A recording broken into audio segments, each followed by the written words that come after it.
नमस्कार मित्रांनो, सुस्वागतम. लक्ष्मीच्या पावलांनी या मालिकेच्या आजच्या भागामध्ये अद्वैत हा दिनकर आणि संगीता यांच्या रूममध्ये गेस्ट रूममध्ये असतो आणि कला मात्र आता तेथून जात असते की अद्वैत नक्की कुठे गेला असेल. म्हणून तिच्या कानावर अद्वैतचा आवाज येतो आणि नक्की अद्वैत बाबांच्या रूममध्ये काय करत असेल म्हणून कला ही दरवाजात येते. आणि तेवढ्यात मात्र आता दिनकर खूप रडतच हात जोडत अद्वैतला म्हणतो की अहो तुमचे आमच्यावर खरंच खूप उपकार झाले. म्हणून तो अद्वैतच्या पाया पडायला लागणार तोच लगेच कला येते आणि अद्वैत हा दिनकरला हाताला धरून उभा करतो आणि अहो काय करतात तुम्ही, असे करू नका असे त्यांना म्हणत असतो. तेव्हा कला लगेच विचारते की बाबा.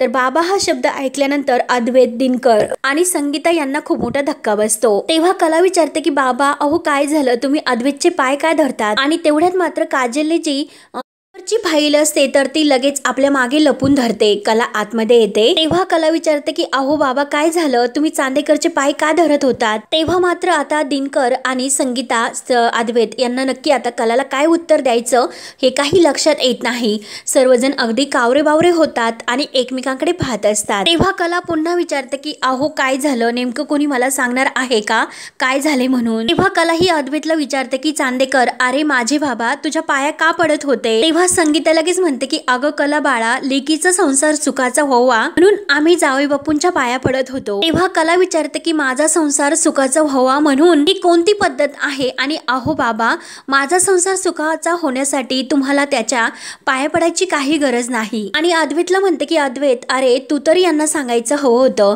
तेव्हा संगीता म्हणते की अगं कला काय बोलतेस तू हे. अगं हीच पद्धत असते की आई वडील हे लेकीचा संसार सुखाचा होण्यासाठी म्हणून जावयाच्या नेहमी पाया पडतात. अगं तशीच रीत आहे. तर कला म्हणते की हे बघा जर हीच रीत असेल यापुढे मात्र ती रीत आता बंद होईल. आणि आई बाबा तुम्हाला जर खरंच माझं चांगलं व्हावं असं वाटत असेल, माझं भलं व्हावं असं तुम्हाला वाटत असेल तर तुम्ही तुमच्या तब्येतीकडे लक्ष द्या, स्वतःला सांभाळा. चला आता सर्वजण जेवायसाठी सर्वजण तुमची वाट बघतात, खाली चला. येतात ना. तर दिनकर म्हणतो की हो हो. आणि कला त्या दोघांना घेऊन खाली जाते. तर काजल ही जात असते आणि तेवढ्यात ती फाईल अद्वैतच्या हातात देते की दाजी ही फाईल. तेव्हा अद्वैत फाईल हातामध्ये घेतो आणि नशीब ही फाईल मात्र येणे काही बघितली नाही म्हणून. तेव्हा मात्र आता कला त्या तिघांना बाहेर घेऊन तर येतेच परंतु अद्वैत तर रूम मध्ये असतो. तेव्हा कला पुन्हा थांबते. चांदेकर अरे चांदेकर. तेव्हा अद्वैत तर पूर्ण आता घाबरतो आणि घाईने ती फाईल तो तेथे जी सोफ्यावर पिलो असतं तर त्यावर म्हणजे खाली तो लपवतो आणि लगेच घाईने बाहेर येतो आणि कलाला विचारतो की काय आहे. तर कला लगेच त्याची ऍक्टिंग करते आणि असं कोणी विचारतात का आणि काय तर म्हणे काय. आणि तर अद्वैत म्हणतो की हे बघ मी असंच विचारत राहणार, तुला काही प्रॉब्लेम आहे का. तर कला म्हणते की हे बघ तू टिपिकल नवऱ्यासारखं वागायला लागलाय त्यामुळे ते बंद कर. तेव्हा अद्वैत म्हणतो की हे बघ तू मला आता त्रास देणं जरा बंद कर, तू सुरुवात केली मला इरिटेट करण्यासाठी, काय आहे असे तुला विचारतो त्यामुळे उत्तर पटापट दे. तेव्हा कला म्हणते की अरे तू तर मला म्हणतोस की तू खूप जास्त बोलते आणि आता मात्र स्वतः किती जास्त बोलतो. तेव्हा संगीता समजावते की अगं कला येतील ना जावई बापू, चल तोपर्यंत आपण जेवण गरम करून घेऊया, चल चल असे म्हणते. तेव्हा कला ही पुढे निघते तर संगीता ही जावई बापू म्हणजे अद्वैतला खुणावते. तर अद्वैत सुद्धा संगीताच्या होला हो करतो आणि जेव्हा कला खाली गेली ही डोकावून पाहतो आणि लगेच धावत परत रूम मध्ये येतो. ती फाईल उचलतो आणि कोटाच्या आतमध्ये लपून पुन्हा चोर पावलांनीच बाहेर येतो आणि घाईने परत आपल्या रूम मध्ये येतो आणि ती फाईल कपाटात ठेवून देतो, कपडे काढतो आणि बाहेर जेवायला येणार असतो. त्यानंतर मात्र आता घरातील सर्वजण हे जेवण करण्यासाठी डायनिंग टेबल जवळ येतात आणि प्रत्येक जण हे आपापली खुर्ची घेऊन बसायला सुरुवात करतात. तर आबा म्हणतात की अहो दिनकर राव चला ना. दिनकर राव म्हणतात की हो हो येतच होतो. आणि तेवढ्यात नैना तर धावत येते आणि अगदी घाईने ती खुर्चीवर अशी जोरात बसते. तेव्हा मात्र आता संगीता तर तिच्याकडे पाहतच असते. तेव्हा रजनी म्हणते की अगं नैना जरा हळूच, किती धुममुसळेपणा हा. तेव्हा नैना ही रजनीला म्हणते की चिल रजनी मामी, अहो काही होत नाही. आणि तसेही रस्त्यावरून जात असताना प्रेग्नेंट बायकांना किती गाडीतून दणके लागत असतात, मग प्रेग्नेंट बायका ह्या गाडीवरून जाण्याचं बंद करतात का. तेव्हा संगीताला मात्र आता नैनाच्या बोलण्याचा राग येतो. संगीता म्हणते की नैना अगं जरा तोंड आवर, त्या वयाने मोठे आहेत, जरा पद्धतीने बोल आणि त्या जे काही सांगतात ते तुझ्या चांगल्यासाठी सांगतात. अगं तू प्रेग्नेंट आहे त्यामुळे आता जरा तू तुझी काळजी घ्यायला हवी, याकडे जरा लक्ष दे. त्यावर रजनी म्हणते की अगं तुला टेबल लागला असता म्हणून मी तुला म्हटले होते, जरा सावकाश सांभाळून करत जा. तर नैना म्हणते की तुम्ही जरा जास्तच काळजी माझी करत असतात. I am perfectly all right okay असं म्हणते. तर रोहिणी फक्त मान डोलावते आणि कलाला म्हणते की कला अगं मला वाढ न पटकन, एकतर मला खूप भूक लागली. तेव्हा कला म्हणते की होय आणि ती नैनाला वाढते. त्यावर रजनी म्हणते की काजल अगं तू सुद्धा जेवायला बस, मी तुला सुद्धा वाढते. त्यावरती काजल म्हणते की नाही अहो नकोय, ऍक्च्युली म्हणजे मला भूकच नाही, मग मी तुम्हाला काही मदत करू का? तर रजनी म्हणते की हो अगं एकच मदत कर, म्हणजे ती म्हणजे जेवायची, आणि चल बस बरं लवकर खाली. तेव्हा काजल म्हणते की नाही नको. त्यावर संगीता म्हणते की काजू थोडंसं खाऊन घे, नंतर कसं की जरा तुला नंतर भूक लागेल तर मग इथं आपण काय कसं करणार आहोत ग. तेव्हा काजल म्हणते की भूक लागल्यानंतर मी स्वतः जेवेल, पण आता खरंच नकोय. तर सरोज रागाने पाहत असते. मी आलेच असे बोलून काजल ही आतमध्ये जाते. तर सोहम सुद्धा रजनीला खुणावतो आणि सोहम सुद्धा काजलच्या मागे जातो. त्यावर मात्र कलाही नैनाला वाढत असते आणि जेव्हा नैना ही आपला हात पुढे करते आणि नाही नको बाद झालं किती वाढते असे हातवारे करून म्हणत असते. तेवढ्यात लगेच कलाशी तिच्या हातातील अंगठीकडे लक्ष जाते. तिच्या हातामध्ये अंगठी नसते. कला विचारते की अगं ताई काय झाले, तुझ्या हातातील अंगठी कुठे? तेव्हा मात्र आता नैना घाबरते. तिला खूप टेन्शन येतं कारण ती अंगठी तर तिने सौरभला दिलेली असते. मग आता नक्की काय उत्तर देऊ याचा ती विचार करायला सुरुवात करते. आणि तेवढ्यात तेथे अद्वैत येतो आणि तो सुद्धा जेवायला बसतो. तर लगेच नैना म्हणते की अगं काय ग काय झाले, मी अंगठी काढून ठेवली, तुला काही प्रॉब्लेम आहे का? त्यावर कला म्हणते की अगं नाही मला काय प्रॉब्लेम असणार, अगं जरा ती महागातली आहे, मग आपण आपल्या नादामध्ये कुठेतरी ती काढून ठेवतो म्हणून आपण विसरतो, म्हणून तुला विचारलं होतं. तेव्हा रोहिणी मात्र अगदी राहुलला म्हणजे असं खुणावून विचारत असते की नक्की काय प्रॉब्लेम आहे. राहुल म्हणतो की मला माहिती नाही.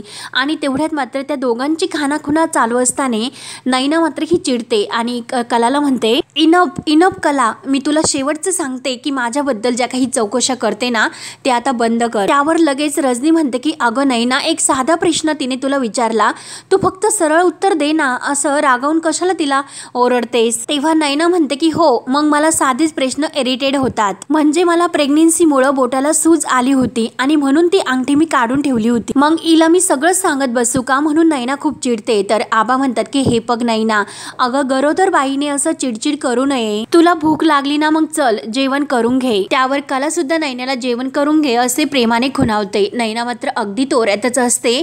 त्यावरती अद्वैतला वाढायला येते. अद्वैत विचारतो की भाजी केली ना? तर कला म्हणते की हो सुरणाची भाजी केली. तर अद्वैत खुश होतो कारण त्याची ती आवडती भाजी असते. त्यानंतर मात्र काजल हिला टेन्शन येतं आणि ती बाहेर एकटीच येऊन बसते. तर तिच्या मागे सोहम येतो आणि सोहम काजलला विचारतो की काय गुंडांचा गुंडेश्वर काय झालं, काही टेन्शन आहे का? अहो तुम्ही तर दुसऱ्याला ठोसा मारणारे, आज तर तुमचा चेहरा पडला. त्यावर काजल म्हणते की अरे एकतर खरंच खूप प्रॉब्लेम सुरू आहेत आणि आईबाबांची त्यात जास्त फरफटत होते, हे मला नाही बघवत. तेव्हा सोहम विचारतो की अगं मग काही टेन्शन आहे का? तर काजल म्हणते की हो अरे म्हणजे आपलं घर.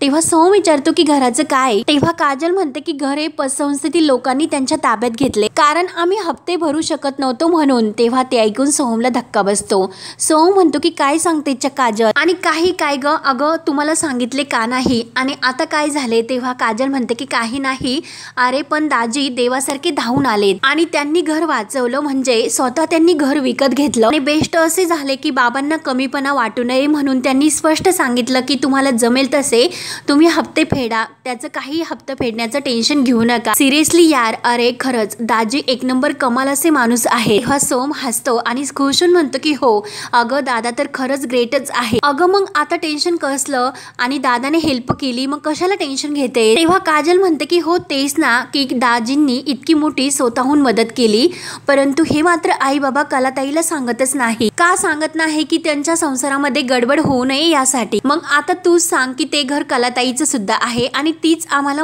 हप्ते भरण्यासाठी मदत करत होती, मग घराबद्दल इतका मोठा व्यवहार आहे आणि तो तिला सांगायचा नाही, तिच्यापासून का लपून ठेवायचं हे तुम्हाला सांग. तेव्हा सो म्हणतं की हो हे तर मी समजू शकतो, परंतु त्यांना मात्र अवघडल्यासारखं वाटत असेल म्हणून ते सांगत नसतील. तेव्हा काजल म्हणते की नाही म्हणजे हे मला माहिती नाही, परंतु हे सर्व समजून माझा निर्णय मात्र एकदम पक्का झाला आणि मी ठरवलं की मी कधीच लग्न करणार नाही. तर हे ऐकून मात्र सोहम विचारतो की काय आणि परत शांत होतो. आय मीन अगं लग्नाचा या सर्वांशी काय संबंध असे परत तो काजलला विचारतो. तर काजल म्हणते की हे पग अरे कसं नाही, कारण ते माझे आई बाबा आहेत आणि कलाताईचं लग्न झाल्यानंतर ते पग ना आई बाबाच कसे कलाताईशी वागतात, तिच्यापासून लपवतात, त्यापुढे माझं लग्न झाल्यानंतर तसेच ते माझ्याशी सुद्धा वागतील, मला सुद्धा काहीच ते कळून देणार नाही. म्हणजे ते कुठल्या तरी त्रासातून जातात आणि ते एकटेच सहन करतात आणि ते कलाताई पासून हे लपवतात आणि पुढे जाऊन ते माझ्यापासून सुद्धा लपवतील. म्हणजे त्यांचा जो काही त्रास आहे त्याबद्दल ते आम्हाला काहीच सांगणार नाही. हे मला नाही आवडणार, म्हणून मी ठरवलं की लग्न नाही करायचं. म्हणजे मला आई बाबा सोबत कायम राहायचं, त्यांच्यात प्रत्येक होणारा त्रास, सर्व काही त्यांचं दुःख मला वाटून घ्यायचं, त्यांच्या सोबत राहायचं, त्यांची मला साथ द्यायची. म्हणून सोहम म्हणतो की अगं वेडाबाई आहेस, कोणी हा निर्णय घेतं का? तर काजल म्हणते की नाही सोहम, अरे हा निर्णय मी घेतला, त्यामुळे आता मी कधीही लग्न नाही करणार. I hate you. त्यानंतर मात्र आता रोहिणी ही सरोजच्या रूम मध्ये येते आणि सरोज वहिनीला म्हणते की वहिनी मला तुझ्याशी महत्वाची एक गोष्ट बोलायची आणि आता तू बोलू नको म्हणली तरी सुद्धा मला बोलायचं आणि तुला सुद्धा माहिती आहे की माझ्याकडे भक्कम पुरावा असल्याशिवाय मी काही बोलत नाही, ही गोष्ट तुला सुद्धा समजते. मला जी गोष्ट कळलेली आहे सरोज वहिनी ती गोष्ट तुला सुद्धा कळायला हवी. सरोज वहिनी या घरामध्ये तू प्रमुख म्हणून फक्त नावाची उरलेली आहे, तुला या घरात काही किंमत नाही, फक्त नावापुरती तू या घरामध्ये राहते आणि या घरात फक्त आणि फक्त त्या म्हणजे त्या कलाला महत्व आहे. तुला वाटीमागे ठेवून बरेचसे काही गोष्टी या घरामध्ये घडत असतात, म्हणजे ज्या गोष्टी तुला माहीत सुद्धा नाही. त्यावर सरोज विचारते की म्हणजे रोहिणी तुला नेमकं काय म्हणायचं? तेव्हा रोहिणी सांगायला सुरुवात करते की म्हणजे हे बघ डॅड तर तुला भाऊ सुद्धा देत नाही आणि अगं तुझा सक्का मुलगा अद्वैत तो सुद्धा तुझ्यापासून आतापर्यंत काही लपवत नव्हता, तो सुद्धा आता तुझ्यापासून काही लपवत मोठमोठे असे निर्णय घेतो आणि कुणासाठी? त्या कलासाठी. तेव्हा सरोज विचारते की अगं तुला जे काही रोहिणी सांगायचं ना जरा स्पष्टच बोल. तेव्हा लगेच रोहिणी म्हणते की हे बघ सरोज वहिनी, अगं ते दिनकर खरे आणि संगीता खरे सर्व कुटुंब आपल्या घरात का राहायला आले हे तुला माहिती आहे का? तर सरोज विचारते की का गं? आणि त्यांच्या घरावर मात्र प्रचंड कर्ज आहेत आणि त्या घराचे हप्ते सुद्धा थकलेत आणि ते हप्ते वेळेवर भरत नाही म्हणून त्या पतसंस्थेने त्यांचं घर जप्त केलं आणि म्हणून तो अद्वैत स्वतःहून या घरामध्ये त्यांना राहण्यासाठी घेऊन आला.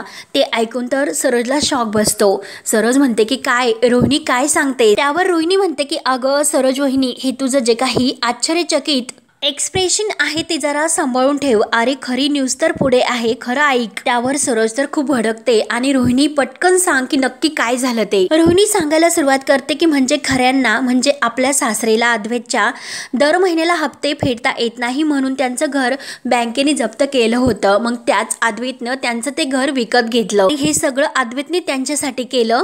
तेव्हा आता हे ऐकल्यानंतर मात्र सरोजला खूप मोठा धक्का बसतो. तरी सुद्धा तिचा रोहिणीवर विश्वास बसत नाही. ती रोहिणीला म्हणते की हे बघ मला उचकवण्यासाठी तू वाटेल तसा काही अशा फालतू गोष्टी सांगू नको. तेव्हा रोहिणी म्हणते की ठीक आहे बरं, तू फक्त माझ्यावर विश्वास ठेव आणि या गोष्टीची मात्र शहानिशा करून घे. अगं तुला माहिती असायला हवं म्हणून मी इतकी धावत पळत आले, पण जाऊन दे त्याचं तुला काही घेणं देणं नाही. त्यावर सरोज म्हणते की अगं काय मूर्खपणा आहे, अद्वैत असा कसा वागू शकतो आणि जर तो असा खरंच वागला असेल तर आत्ताच्या आत्ता मात्र मला त्याबद्दल त्याला जाब विचारावंच लागेल. म्हणून सरोज अगदी भडकावून जायला निघते. पानू परत स्वतःला थांबवते. नाही आता मात्र असे भडकून नाही तर बुद्धिबळाचा खेळ आपल्याला खेळायला सुरुवात करायची, त्यामुळे आपली राणी मात्र आपण सगळ्यात शेवटी बाहेर काढायची. रोहिणी विचारते की म्हणजे काय करायचं सरोज वहिनी आपण?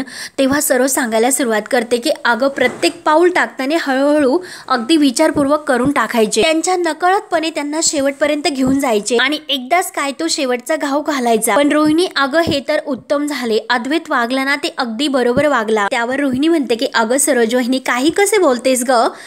तर सरोज म्हणते की नाही अगं मी काही पण नाही बोलत. म्हणजे हे पग ऐकून घे की अद्वैतने त्या भिकारड्या खऱ्यांचं घर विकत घेऊन त्या भिकारड्या खऱ्यांच्या वाडग्यामध्ये एक भिकेचा तुकडा टाकला. मग आता ही मुलगी जेव्हा जेव्हा आपल्या डोक्यावर बसून नाचायचा प्रयत्न करेल मग तेव्हा तेव्हा तिला त्या उपकारांची जाणीव करून द्यायची आणि तसंही ते घर आता आपलं झालं, चांदेकरांचं झालं. आता फक्त माझी एकच इच्छा आहे की त्या मुलीने फक्त अद्वैतच्या बाबतीत एक चूक करावी, नाही त्या मुलीला आणि सर्व खऱ्यांना त्यांची लायकी दाखवून कायमचं रस्त्यावर आणलं नाही तर मी नावाची सरोज नाही. म्हणून रोहिणी तर खूप खुश होते आणि त्या दोघींचा हा असा परफेक्ट प्लॅन त्यांना करायला म्हणजे अशी चालना मिळते आणि विचार करत असतात की अगदी आपल्या मनासारखे होईल असे त्यांना वाटत असते। त्यानंतर मात्र आता इकडे अद्वैत रूममध्ये असतो आणि कलाही त्या कपाटाजवळ जाऊ नये म्हणून तो वाटच बघून असतो की कलाला आता अडवायचं आणि त्याच वेळेस मात्र कलाही येते आणि तिला फ्रेश होण्यासाठी बाथरूमला जायचं असतं आणि ती टॉवेल घेण्यासाठी कपाटाजवळ येते तेव्हा लगेच अद्वैत उठतो आणि घाईने तो लगेच कपाटाला आडवा होतो आणि तो कलाला म्हणतो की माझं कपाट तू उचकायचं नाही, माझ्या कपाटातून काही घ्यायचं नाही। कला म्हणते की अरे चांदेकर काय करतोस, अरे जरा मग फक्त मला टॉवेल घेऊन दे। तेव्हा मात्र कलाही त्याच्याकडे पाहत असते। अद्वैत मनात म्हणतो की काय कावळ्यासारखी नजर ठेवून असते आणि जोरजोराने हसतो। कावळा अगदी काय परफेक्ट सुचलं म्हणून स्वतःशीच हसतो।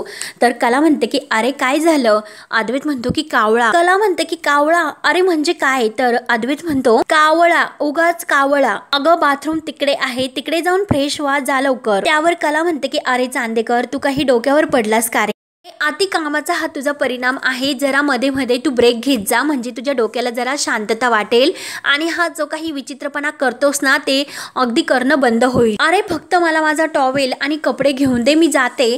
तेव्हा अद्वैत म्हणतो की नाही, मी तुला इथून नाही घेऊन देऊ शकत। तेव्हा कला विचारते की का घेऊ शकत नाही, आता तर तू येथे शांत बसला होता, मग आता का लगेच असा आडवा होतो आणि मला कपडे घेऊन देत नाही, अचानक असं अंगामध्ये काय संचारलं तुझ्या। तेव्हा अद्वैत म्हणतो की कुठे बसलो होतो मी, माझ्या बेडवर। कुणाचा बेड आहे, माझा। कपाट कुणाचं आहे, तर माझं। रूम कुणाची आहे, माझी। आणि घर कुणाचं आहे, तर माझं। त्यामुळे आता मात्र मला येथेच उभा राहावसे वाटते, मग मी येथेच उभा राहणार। तेव्हा कला म्हणते की हो राहा तू उभा, घर तुझं आहे, कपाट तुझं आहे आणि खोली सुद्धा तुझीच आहे। अरे फक्त त्या कपाटामध्ये माझे कपडे आहेत, माझा टॉवेल आहे, ते फक्त मला घेऊन दे, मग हवं तर तू रात्रभर तुझ्या कपाटाला टेकून उभा राहा। म्हणून कला पुन्हा जायला निघते आणि दे ना हो ना बाजूला असे म्हणते।